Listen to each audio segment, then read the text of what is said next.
Thank you for staying with us. Well, May 17th marks the 65th anniversary of the landmark Brown versus Board of Education Supreme Court decision. The unanimous ruling held that state laws establishing racial segregation in public schools are unconstitutional. Historian Avis Matthews sat down earlier with our Byron Scott to talk more about the issue. Well, this month, as we know, is the 65th anniversary of Brown versus Board of Ed. I understand that you wrote about this in your thesis. Talk about your research a little bit. Okay, I was at the University of Maryland, College Park. I was at the point where I had to decide what the topic of my thesis was going to be. I've always been interested in the civil rights movement. I was born during the civil rights movement.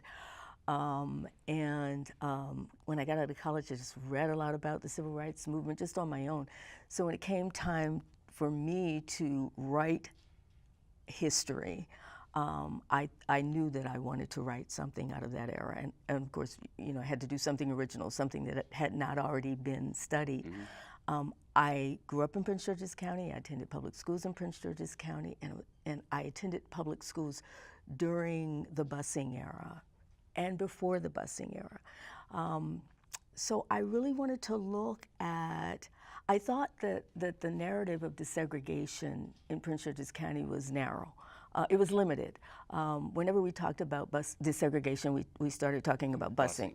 Yes. From the lawsuit in 1972, the NAACP-ACLU lawsuit, and the 8 parents who who filed that lawsuit, to January of 1973 or December of 1972, when the judge ordered mass busing, and January 1972 when the buses started going all over the county, busing children here and there and everywhere. But I knew that this was that Black people had been in this county forever,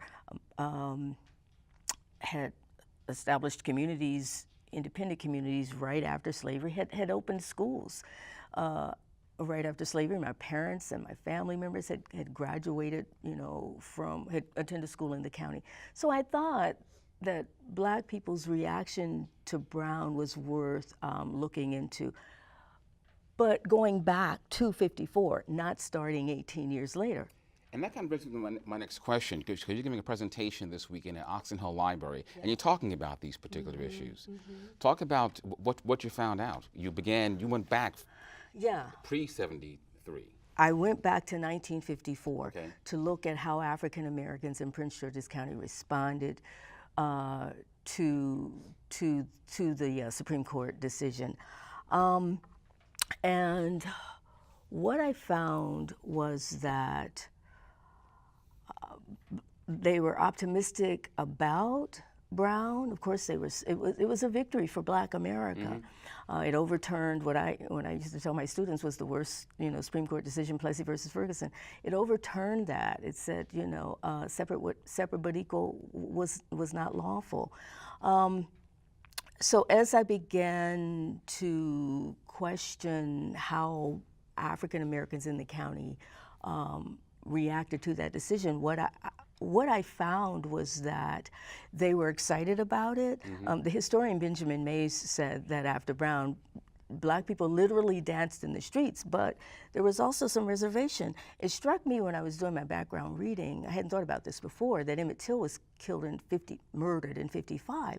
So I'm thinking African Americans all over the country, while excited for Marshall and excited for the NAACP and on board with the idea of desegregation, must have been, dubious about it. What was going to happen when their children went into white communities, into schools staffed by white people?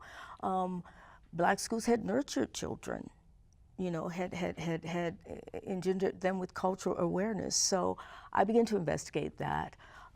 What did it mean to the Black community? So I'll be talking more in depth about the history and what I found, how the Black community right away, not 18 years later, right away engaged with the process of trying to desegregate their schools.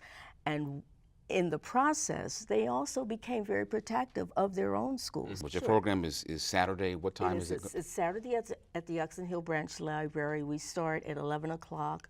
I'll be talking about my history. I'll be facilitating a panel of former students from the 50s even, from different schools in the county, who graduated from the 50s through the 70s.